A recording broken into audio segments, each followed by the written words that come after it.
पिला माने आज ऑनलाइन क्लास को समस्त को अनेक अनेक स्वागत। समस्ते भल अच्छ पिला माने भल अच्छ ना?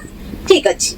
चलो ताहले आज आमे तुम पंचम श्रेणी आम विचित्र विश्व पुस्तकर द्वितीय पाठ एक नदीर कहानीर प्रसंग बन्यार कारण तार प्रभाव और विभिन्न सतर्कता विषय सुंदर भाव आलोचना करिबा। तमे ये आलोचना रे अंशग्रहण करिया पई प्रस्तुत अच्छ तो पिला माने? ठीक अच्छे। ताले आमे मुख्य प्रसंग को आलोचना करिया पूर्व मु तुम मानकु एक नदीर कहानी सुनाइया पई जाउछि। सुनिबो तो? ठीक अच्छे। ताले आरंभ करूछि।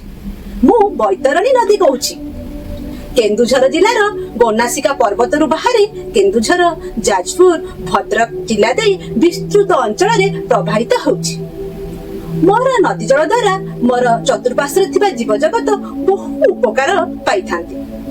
किंतु जानिछ पिला माने मु भी केबे केबे मोर चतुर्पार्श्वर जीव जगत को क्षति पहुंचाई थाए। केमिति क्षति पहुंचाई थाए जानिबो तो? ठीक अछि।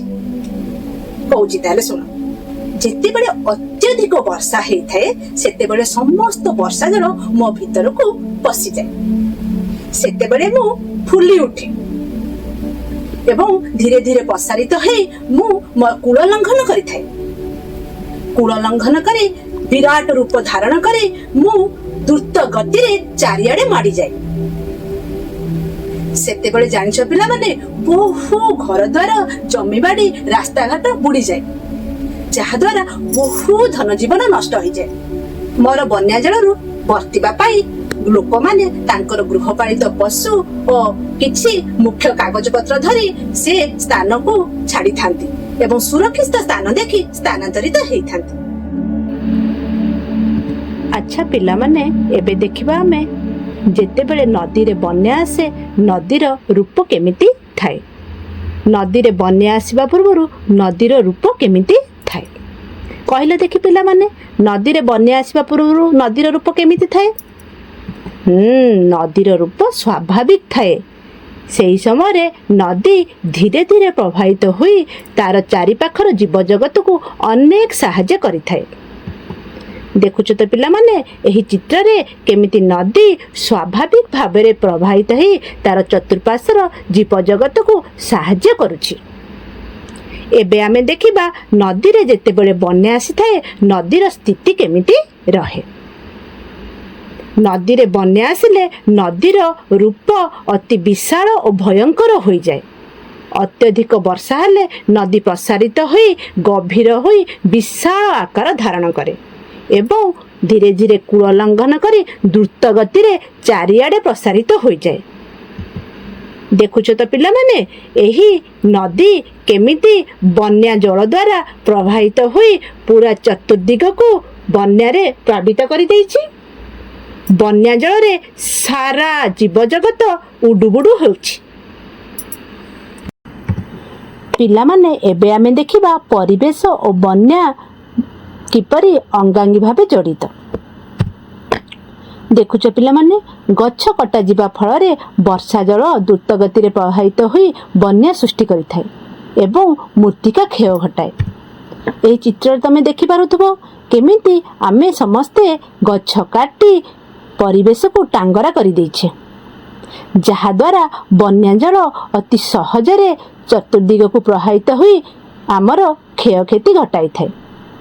जदि एठी गछ बंची थांता ताहले तार चेर माध्यम रे वर्षा जल को कौन करिथांता रोकी पारिथांता एवं बन्या को रोकिबारे मध्य साहाय्य करिथांता एवं मूर्तिका क्षय को मध्य से रोकी पारि थांता। एबे आमे देखिबा जे गछ वर्षा जल को माटी द्वारा शोषी बन्या जलर बेग को केमती कमाई दिए। देखुछ तो पिला माने एही चित्र रे केमिति हमर परिवेश सबमुजिमारे परिपूर्ण। एठी वर्षा जल को गछ तार चेर माध्यम रे से जाबुडी की धरि थाए, जहा द्वारा वर्षा जल अति द्रुत गति रे प्रभावित होई पारे नाही। सेइथि पई परिवेश और बन्या भितरे बहुत निबिड़ संपर्क अछि। आमे जदि परिवेश को सबुजरे परिणत करिबा एवं गछ लगेबा ताहले बन्या सृष्टि हेबार संभावना बहुत कम रहिबो। ଆଉ ଯଦି ଆମେ ପରିବେଶକୁ ଏଇଭଳିଆ ସବୁଜିମାରେ ପରିଣତ କରିବା ନାହିଁ ତାହେଲେ ନିଶ୍ଚିତ ଭାବରେ ଭବିଷ୍ୟତରେ ବହୁତ ବନ୍ୟାର ସମ୍ମୁଖୀନ ହେବାକୁ ପଡ଼ିବ। ପିଲାମାନେ, ଏବେ ଆମେ ଦେଖିବା ବନ୍ୟାର ଜଳ ଦ୍ୱାରା ଆମେ କେମିତି ପ୍ରଭାବିତ ହୋଇଥାନ୍ତି। ବନ୍ୟାର ପ୍ରଭାବ କହିଲେ ଦେଖି ପିଲାମାନେ, ବନ୍ୟା ଦ୍ୱାରା ଆମେ କୋଉ କୋଉ ସମସ୍ୟାର ସମ୍ମୁଖୀନ ହୋଇଥାନ୍ତି? ହଁ, ପାନୀୟ ଜଳର ଅଭାବ ଦେଖାଯାଇଥାଏ। ବନ୍ୟା ଯୋଗୁଁ ଜଳ ଗୋଳିଆ ହେଇଯାଇଥାଏ। ସେଥିପାଇଁ ଆମେ ନିରାପଦ ଓ ସ୍ୱଚ୍ଛ ପାନୀୟ ଜଳ ପାଇନଥାନ୍ତି। ଦେଖୁଛ ତ ପିଲାମାନେ, ଏଠାରେ କେମିତି ବନ୍ୟା ଜଳ ଚାରିଆଡ଼େ ମାଡ଼ି ଯାଇଛି। ଆମେ ଏଇ ଜଳକୁ ପାନୀୟ ଜଳ ଭାବେ ବ୍ୟବହାର କରିପାରିବା କି? କେବେ ନୁହଁ। କାରଣ ଏଇ ଜଳକୁ ଯଦି ଆମେ ପାନୀୟ ଜଳ ଭାବେ ବ୍ୟବହାର କରିବା, ଆମେ ବିଭିନ୍ନ ରୋଗ ଦ୍ୱାରା ଆକ୍ରାନ୍ତ ହେବା। ଆଉ କହିଲେ ଦେଖି, ଆଉ କଣ କଣ ସମସ୍ୟାର ସମ୍ମୁଖୀନ ଆମେ ହେଇଥାନ୍ତି? ଠିକ କହିଲ ସିପ୍ରା, ଯାତାୟାତରେ ମଧ୍ୟ ବାଧା ସୃଷ୍ଟି ହେଇଥାଏ।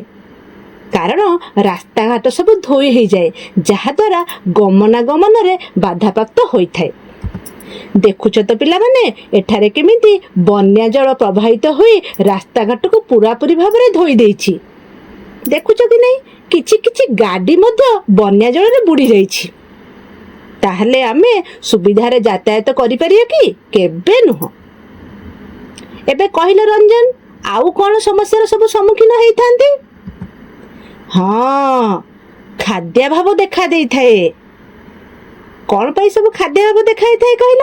କାରଣ ବନ୍ୟା ଜଳରେ ଫସଲ ସବୁ ନଷ୍ଟ ହେଇଯାଏ, ଯାହାଦ୍ୱାରା ଖାଦ୍ୟାଭାବ ଦେଖା ହେଇଥାଏ। ଦେଖୁଛ ତ ପିଲାମାନେ, କେମିତି ବନ୍ୟା ଜଳ ଦ୍ୱାରା ଆମର କୃଷିଜାତୀୟ ଦ୍ରବ୍ୟ ସବୁ ନଷ୍ଟ ହୋଇଯାଇଛି। ତାହେଲେ ଖାଦ୍ୟ ଯୋଗାଣରେ ମଧ୍ୟ ବାଧା ଦେଖା ଦେଇଥାଏ। ଏବେ ଆମେ ଦେଖିବା ଆଉ କଣ ସବୁ ସମସ୍ୟା ଦେଖା ଦେଇଥାଏ। ବିଦ୍ୟୁତ ସଂଯୋଗ ବିଚ୍ଛିନ୍ନ ହେଇଥାଏ। କହିଲେ ଦେଖି ପିଲାମାନେ, ବିଦ୍ୟୁତ ସଂଯୋଗ ଯଦି ବିଚ୍ଛିନ୍ନ ହେବା ତାହେଲେ ଆମ ଉପରେ କଣ ପ୍ରଭାବ ପଡ଼ିବ? ଆମେ ଆଲୋକ ପାଇପାରିବା ନାହିଁ। ବିଦ୍ୟୁତ ସଂଯୋଗ ବିଚ୍ଛିନ୍ନ ହେଇଗଲେ ପଙ୍ଖା ବି ବୁଲିବନି, ଫୋନ ସେବା ବି ବନ୍ଦ ହୋଇଯିବ। ଠିକ କହିଲ ସୌରଭ। ତାହେଲେ ଆମେ ବର୍ଷା ଯୋଗୁଁ ବା ଅତ୍ୟଧିକ ବନ୍ୟା ଯୋଗୁଁ ବିଦ୍ୟୁତ ସଂଯୋଗରୁ ଆମେ ବିଚ୍ଛିନ୍ନ ହେଇଥାନ୍ତି। ପିଲାମାନେ, ଆମେମାନେ ବନ୍ୟାର ଜଳ ଦ୍ୱାରା ବହୁତ ପ୍ରଭାବିତ ହେଲେ। ତାହେଲେ ବନ୍ୟାରୁ ଆମେ ବର୍ତ୍ତିବା ପାଇଁ ଆମେ ବନ୍ୟାକୁ ଅଟକାଇ ପାରିବା କି? କହିଲ ଦେଖି, ଅଟକାଇ ପାରିବାନି? ଠିକ କହିଲ, ବନ୍ୟାକୁ ଆମେ ପୁରାପୁରି ଭାବରେ ଅଟକାଇ ପାରିବା ନାହିଁ। କିନ୍ତୁ ବନ୍ୟା ଆଗମନର ସମୟକୁ ପୂର୍ବରୁ ଆକଳନ କରାଯାଇ ନିରାପଦ ପନ୍ଥା ବା ସତର୍କତା ଅବଲମ୍ବନ କରି ଧନ ଜୀବନ ହାନିକୁ ଆମେ ଏଡ଼ାଇ ପାରିବା।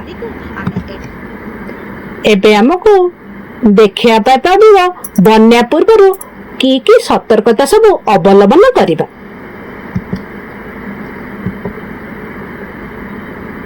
ପ୍ରଥମେ ଆମକୁ ଆଞ୍ଚଳିକ ଜଳବାୟୁ ବା ପାଣିପାଗ ଖବର ଜାଣି ସବୁବେଳେ ସତର୍କ ରହିବା ପାଇଁ ପଡ଼ିବ। ଆମେ ଯଦି ଆଞ୍ଚଳିକ ପାଣିପାଗ ଖବର ଜାଣିବାନି ତାହେଲେ ଆମେ ସଠିକ ଖବର ପାଇପାରିବା ନାହିଁ। ଜରୁରୀକାଳୀନ ପରିସ୍ଥିତି ପାଇଁ ଗୋଟିଏ ବ୍ୟାଗରେ କିଛି ଶୁଖିଲା ଖାଦ୍ୟ, ଔଷଧ ଓ ଟର୍ଚ୍ଚ ଇତ୍ୟାଦି ସାଇତିକି ରଖିବା। ଦେଖୁଛ ତ ପିଲାମାନେ, ଏ ଚିତ୍ରରେ କେମିତି ଜରୁରୀକାଳୀନ ପରିସ୍ଥିତି ପାଇଁ ସବୁ କିଛି ସାଇତିକି ରଖାଯାଇଛି। ଠିକ ସେଇଭଳିଆ ତମେ ମାନେ ବି ଜରୁରୀକାଳୀନ ପରିସ୍ଥିତି ପାଇଁ ଗୋଟେ ବ୍ୟାଗରେ ସବୁ ଜିନିଷ ସାଇତିକି ରଖିବ। ତୃତୀୟ ନମ୍ବର ସତର୍କତା ହେଉଛି ନିରାପଦ ସ୍ଥାନକୁ ସ୍ଥାନାନ୍ତରଣ ପ୍ରକ୍ରିୟାକୁ ବୁଝିବା ଓ ନିରାପଦ ବିକଳ୍ପ ପନ୍ଥା ବାଛିବା। ଆମେ କୋଉ ସ୍ଥାନକୁ ପ୍ରଥମେ ସ୍ଥାନାନ୍ତରଣ କରିବା ତାକୁ ଆଗେ ବୁଝିବା, ତାପରେ ନିରାପଦ ପଥ ଦେଇ ଆମେ ସେହି ଜାଗାକୁ ସ୍ଥାନାନ୍ତରିତ ହେବା। ବନ୍ୟା ଜଳ ଆସିବା ପୂର୍ବରୁ ଆମକୁ ସୁରକ୍ଷିତ ସ୍ଥାନକୁ ଚାଲିଯିବା ପାଇଁ ପଡ଼ିବ, ନହେଲେ ଆମେ ବନ୍ୟା ଜଳରେ ଅସୁରକ୍ଷିତ ମନେ କରିବା। ବନ୍ୟା ପ୍ରବଳ ଅଞ୍ଚଳରେ ଘରେ ଜରୁରୀକାଳୀନ ଜିନିଷ ଯଥା ବାଲି ବସ୍ତା, ସିଡି, ଦଉଡ଼ି ଇତ୍ୟାଦି ସାଇତିକି ରଖିବା। ଏବେ ଆମେ ଦେଖିବା ବନ୍ୟା ଜଳରୁ ମୁକ୍ତି ପାଇବା ପାଇଁ ବନ୍ୟା ସମୟରେ କି କି ସତର୍କତା ସବୁ ଅବଲମ୍ବନ କରିବା। ବିଦ୍ୟୁତ ଓ ଗ୍ୟାସ ସଂଯୋଗ ବନ୍ଦ କରିଦେବା। ଶୁଣୁଛ ତ ପିଲାମାନେ ସମସ୍ତେ? ବନ୍ୟା ସମୟରେ ଆମେ ବିଦ୍ୟୁତ ଓ ଗ୍ୟାସ ସଂଯୋଗ ବନ୍ଦ କରିଦେବା। ବନ୍ୟା ଜଳ ଭିତରକୁ କେବେ ହେଲେ ଆମେ ଯିବା ନାହିଁ ବା ବନ୍ୟା ଜଳରେ ପହଁରିବା ନାହିଁ।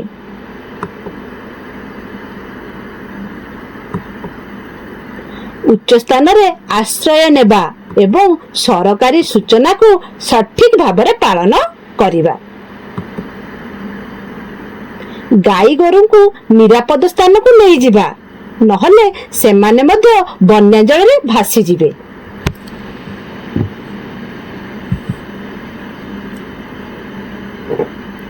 ଏବେ ଆମେ ଦେଖିବା ବନ୍ୟା ପରେ ଆମକୁ କି କି ସତର୍କତା ଅବଲମ୍ବନ କରିବା ପାଇଁ ପଡ଼ିବ। ନିରାପଦ ଘୋଷଣା ନ ହେବା ପର୍ଯ୍ୟନ୍ତ ନିଜ ଘର କିମ୍ବା ବନ୍ୟା ପ୍ରଭାବିତ ଅଞ୍ଚଳକୁ ଆମେ କେବେ ହେଲେ ଯିବା ନାହିଁ। ବିଦ୍ୟୁତ ତାରକୁ କେବେ ଛୁଇଁବା ନାହିଁ। ନିଜେ ସୁରକ୍ଷିତ ଅଛ ବୋଲି ପରିବାର ସଦସ୍ୟଙ୍କୁ ଜଣେଇବା। ରୋଗ ସଂକ୍ରମଣରୁ ବଞ୍ଚିବା ପାଇଁ ଘର ଓ ଆଖପାଖ ଅଞ୍ଚଳକୁ ସଫା ରଖିବା। ଏବେ ଆମେ ସମୟ ଆସିଯାଇଛି ନିଜକୁ ନିଜେ ପରଖିବାର। ଆମେ ଯାହା ଆଲୋଚନା କଲେ ସେହି ଆଲୋଚନାକୁ ମନେ ପକାଇ ଆମେ ନିଜକୁ ନିଜେ ପରଖିବା। ଶୂନ୍ୟ ସ୍ଥାନ ପୂରଣ କର।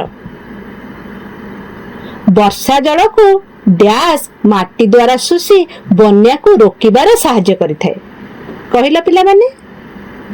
ହଁ, ଠିକ କହିଲ। ବର୍ଷା ଜଳକୁ ଗଛ ମାଟି ଦ୍ୱାରା ଶୋଷି ବନ୍ୟାକୁ ରୋକିବାରେ ସାହାଯ୍ୟ କରିଥାଏ। ଏବେ କହିଲ ଦେଖି, ବନ୍ୟାରେ ଫସଲ ନଷ୍ଟ ହେଲେ ଡ୍ୟାସରେ ଅସୁବିଧା ଦେଖା ଦେଇଥାଏ। ଠିକ କହିଲ, ଖାଦ୍ୟ ଯୋଗାଣରେ। ବନ୍ୟାରେ ଫସଲ ନଷ୍ଟ ହେଲେ ଖାଦ୍ୟ ଯୋଗାଣରେ ଅସୁବିଧା ଦେଖା ଦେଇଥାଏ। ଆଉ ଗୋଟେ କ୍ୱେଶ୍ଚନର ଉତ୍ତର ଦେଲେ ଦେଖି। ବନ୍ୟା ସମୟରେ ଆମେ ସର୍ବଦା ଡ୍ୟାସ୍ ଖବର ଜାଣି ସତର୍କତା ଅବଲମ୍ବନ କରିବା ଉଚିତ। ପାୟଲ କହିଲ ତମେ? ଠିକ କହିଲ। ବନ୍ୟା ସମୟରେ ଆମେ ସର୍ବଦା ଆଞ୍ଚଳିକ ପାଣିପାଗ ଖବର ଜାଣି ସତର୍କତା ଅବଲମ୍ବନ କରିବା ଉଚିତ। ଏବେ ପିଲାମାନେ ମୁଁ ତମକୁ କେତୋଟି ଉକ୍ତି ଦଉଛି। ତମେମାନେ ଠିକ ଉକ୍ତି ପାଖରେ ଠିକ ଚିହ୍ନ ଓ ଭୁଲ ଉକ୍ତି ପାଖରେ ଭୁଲ ଚିହ୍ନ ଦେଇ ତୁମର ଉତ୍ତର ଦେବ। ବନ୍ୟା ସମୟରେ ବା ପରେ କୌଣସି ବୈଦ୍ୟୁତିକ ତାରକୁ ଛୁଇଁବା ନାହିଁ। ଏହି ଉକ୍ତିଟି ଠିକ ଅଛି କି ଭୁଲ ଅଛି କହିଲ ପିଲାମାନେ? ଠିକ ଅଛି, ଭେରି ଗୁଡ। ତାହେଲେ ଆମେ କୌଣସି ବିଦ୍ୟୁତ ତାରକୁ ଛୁଇଁବା ଉଚିତ ନୁହଁ। ଏବେ ଦେଖ, ବନ୍ୟା ସମୟରେ କୌଣସି ନିଚ ସ୍ଥାନରେ ଆଶ୍ରୟ ନେବା ଉଚିତ। ଜମାରୁ ଠିକ ନୁହଁ। ଠିକ କହିଲ ପିଲାମାନେ। ବନ୍ୟା ସମୟରେ ଆମେ କୌଣସି ଉଚ୍ଚ ସ୍ଥାନରେ ଆଶ୍ରୟ ନେବା ଉଚିତ। ଏବେ ଶେଷ ପ୍ରଶ୍ନ ହେଲା, ବନ୍ୟାକୁ ରୋକିବା ପାଇଁ ଆମେ ଅଧିକରୁ ଅଧିକ ବୃକ୍ଷରୋପଣ କରିବା ଉଚିତ। ଉଚିତ ତ? ଠିକ ଅଛି, ଆମେମାନେ ଅଧିକରୁ ଅଧିକ ବୃକ୍ଷରୋପଣ କରିବା ଉଚିତ। ଆଚ୍ଛା ପିଲାମାନେ, କହିଲ ତାହେଲେ ଆଜି ଆମେ ଏହି ଅନଲାଇନ କ୍ଲାସରେ କଣ ସବୁ ଶିଖିବା ପାଇଁ ପାଇଲେ? ହଁ, ଠିକ କହିଲ। ବନ୍ୟାର କାରଣ, ବନ୍ୟାର ପ୍ରଭାବ, ବନ୍ୟାରୁ ବର୍ତ୍ତିବା ପାଇଁ କି କି ପଦକ୍ଷେପ ସବୁ ଆମେ ଅବଲମ୍ବନ କରିବା, ତା ସହିତ ବନ୍ୟା କେମିତି ଆଉ ନ ହବ ସେଥିପାଇଁ ଆମକୁ ନଦୀ କୂଳ ମାନଙ୍କରେ ବୃକ୍ଷରୋପଣ କରିବା ପାଇଁ ପଡିବ। ଠିକ କହିଲ। ବୃକ୍ଷରୋପଣ କରିବା ସହିତ ନଦୀ ବନ୍ଧ ଯୋଜନା କରିବା ପାଇଁ ଆମେ ସରକାରକୁ ଜଣେଇବା। ଠିକ ଅଛି, ଏବଂ ନିଜେ ସୁରକ୍ଷିତ ରହିବା ସହିତ ଅନ୍ୟକୁ ବି ସୁରକ୍ଷିତ ରଖିବାରେ ସାହାଯ୍ୟ କରିବା। ଠିକ ଅଛି ପିଲାମାନେ, ତାହେଲେ ବହୁତ ସୁନ୍ଦର ଭାବରେ ଏହି ଆଲୋଚନାରେ ସମସ୍ତେ ଅଂଶଗ୍ରହଣ କରିଥିବାରୁ ସମସ୍ତଙ୍କୁ ଅନେକ ଅନେକ ଧନ୍ୟବାଦ।